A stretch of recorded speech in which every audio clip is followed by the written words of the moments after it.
सुंदर सुंदर लेनी हाय हाय हाय मैया के मैया यह सबसे लगा टन को पजियो का कहतनी कि अंगनावा अरे अंगनावा अंगनावा राजा बड़ा निकाला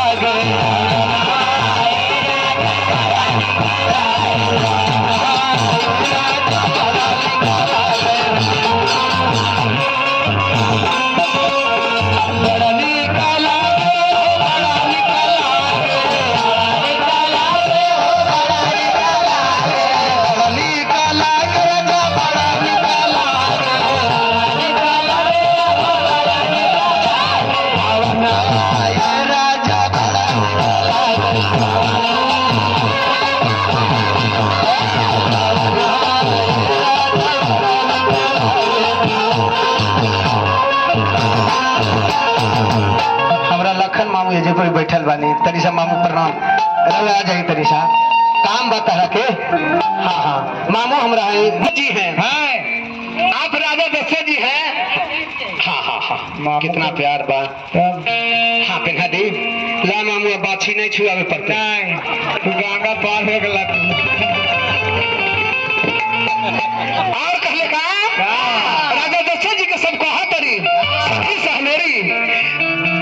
अरे बड़की के सोहेला कनवा में बाली बड़की के सोहेला कनवा में बाली बड़की के सोहेला कनवा में बाली मंझली के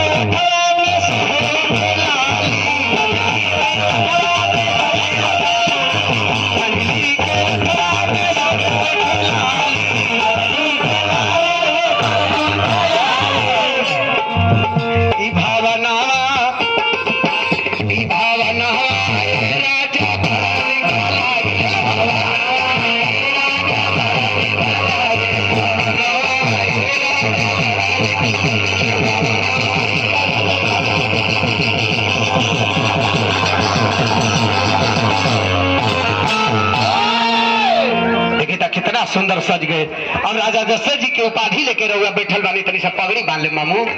हाँ हाँ रहुआ राजा दशरथ जी के पगड़ी में है ठीक है ये नहीं आजा मामू तुम्हें करिया वहां से नहीं पता चलो अरे मामू के सरकार गिरल है तो भवानी छोड़ी था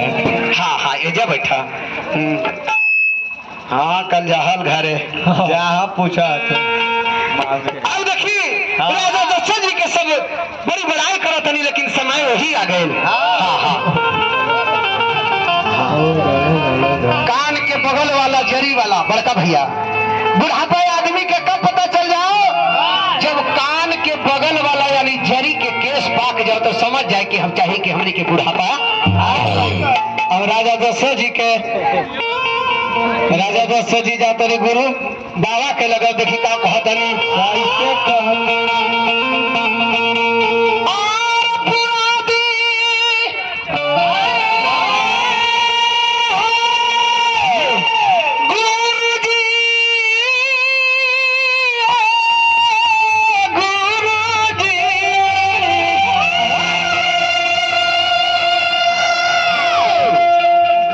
प्रोग्राम एक कहल जाला सीधा और पूरा दिन राजा जी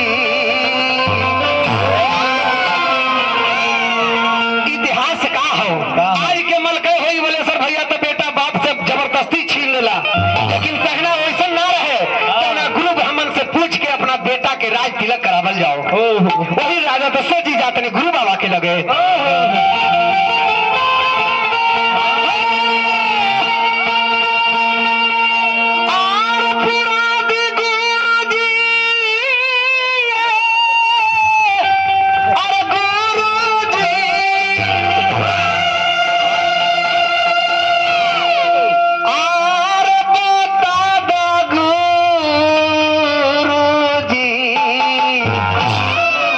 हमरा राम के रचना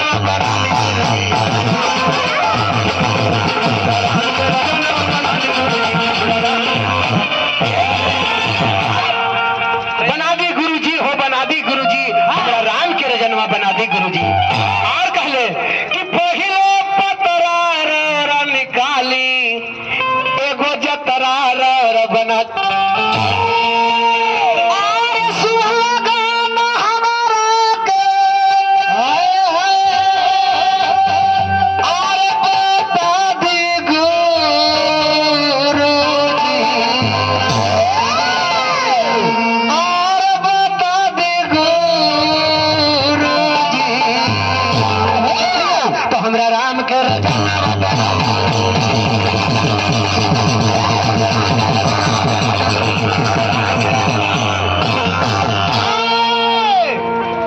ऐसे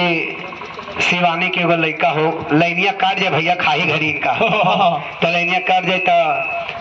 तो क्या मैया से लैनिया काट जाए कहाँ से आवाओगे लैनिया कहाँ से आवा मैया मैया तो कह रहे तो हम ट्रांसफार्मर में काम करेगी सबका पता है रे हम ट्रांसफार्मर ही रे अरे सामने से भी जूलिया निकला है रे क्योंकि मैं ये बताए न क्योंकि जब जब तोर बाबूजी खाए ले बैठा हो तखनिया लैनिया काटा हो तो तोर बहिया काट रही साला जखनी जखनी खाए ले बैठा हो सारा लैनिया तखनिया काटा हो से लैनिया तोर मामू घर से आब हो कल के वो कैसे कैसे कल के जब तोर बाबूजिया खाए ले बैठा हो तो बाबूजी लैनिया काटा तो जखनी बैठे तखनिया सारा लैनिया काटा है के सर्व मामगन होलो रे अब देखिए बड़ी सुंदर गीत पर से चले जाओ बहुत बहुत रुपया पुरस्कार हमरा कमलेश भैया जी की तरफ से लेकिन इन्हें वर्षा होखे लेकिन टिप टाप धीरेन्द्र भैया गुरु जी के लगे गली तो गुरु जी कहे कि महाराज राम के राज पार देवे खातिर कल है शुभ मुहूर्त कल अपना बेटा राम के राज तिलक दे सकेला देखिए ये जो पढ़े लिखल भाई जी का कहले अजीत बाबू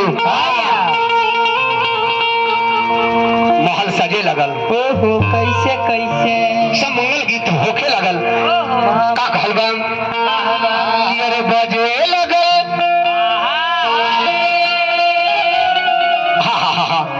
शिवानी जी गीत हम पटना रेडियो स्टेशन के भरत सिंह भारती के गावल का गावल हो कहले का बबुआ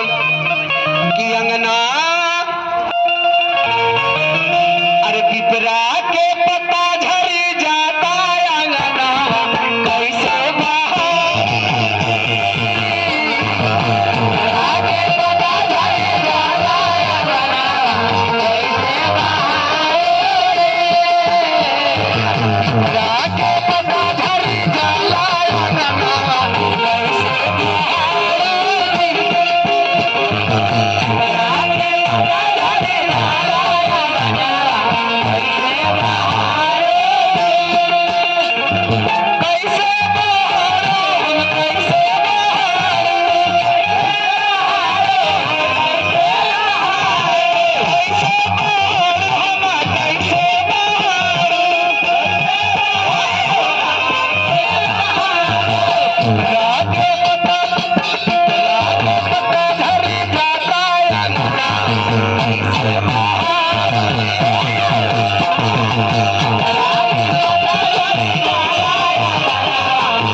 मुक्त कहला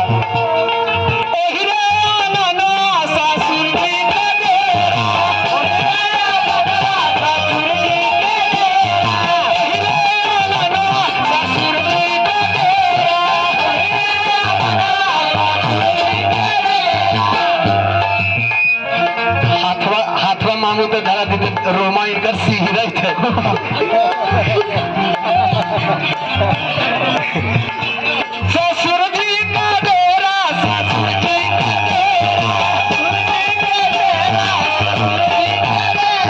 ससुर जी का डेरा ससुर जी का डेरा आता घूमता हमरा घूमता दिन जाता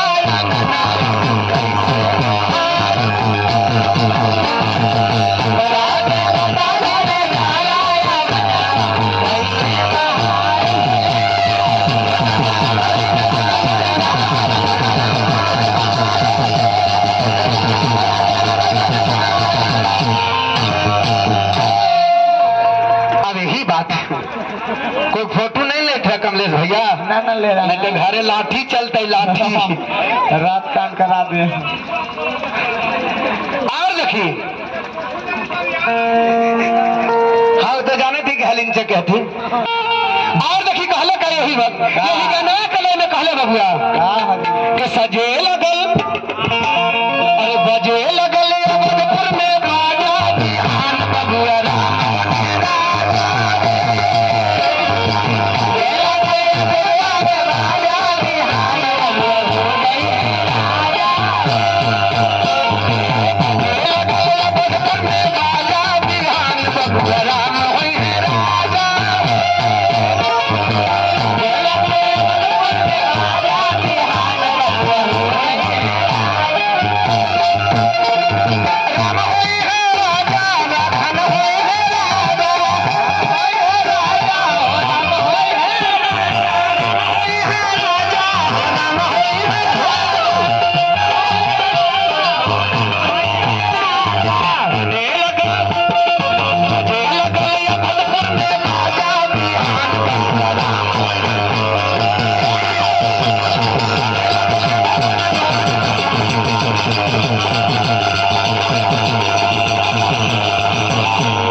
सुंदर कलाकार उत्तर प्रदेश से आइए। हम लोग को सम्मान करना चाहिए। हम लोग के माटी के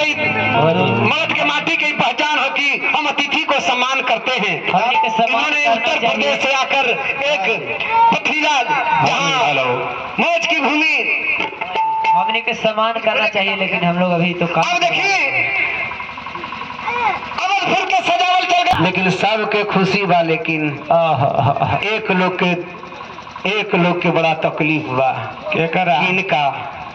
इना कुछ की शिवानी के कहे खातिर दिक्कत है। मथुरा जी के मथुरा एगो व्यास रहे न देवराज भैया, उनका आज तक मंथरा कहीं नहीं आई ना गमका पर के हई कहबे नहीं करता। वो मथुरा कहले सर। हाँ मथुरा जी अब देखिए देवता लोग का बड़ा तकलीफ बा कि अगर राम राजा हो जाएंगे तो निशाचर के वध कैसे होगा। पिंटू को बड़ी सुंदर फरमाइश है। पिंटू माटी के ही बनल शरीरिया माटी में मिल जाइए भाई, कोई कुछ लेके हो जाए बबुआ, हो जाए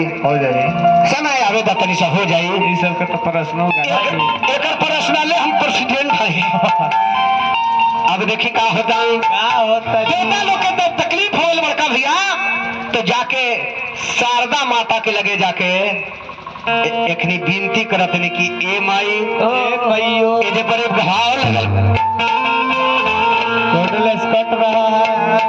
कि अरे अरे जी करी हाथवा जो ए भौजी लइका हमरा भाभी बोलबे कहने की हमरा देवर है। सत्य बात ऐसी प्रोग्राम होने के चाहिए भी। ए जी भौजी लइका होई, आए जी भौजी लइका होई, अरे अरे जी करी ले हथवा जो जी लइका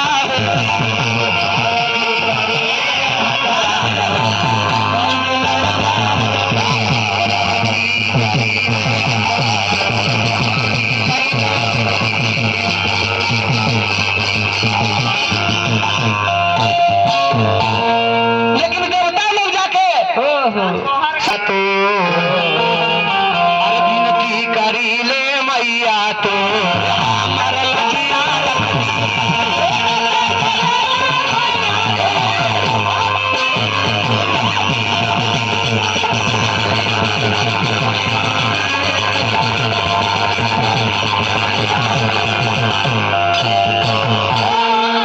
बड़ी प्रकार से विनती भइल, लेकिन शारदा मैया खिसिया गई।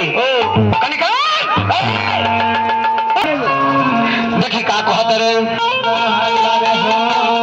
रामचरितमानस में लिखल बा शिवानी जी कर टूटी देख न पावे पढ़ाई। आप लोग इतना उच्च स्थान पाकर ये तुमको खुशी नहीं हो। बहुत बहुत रुपया पुरस्कार भैया तरफ से। अब भैया खाली गिरले जी भोर हिसाब हो जीते।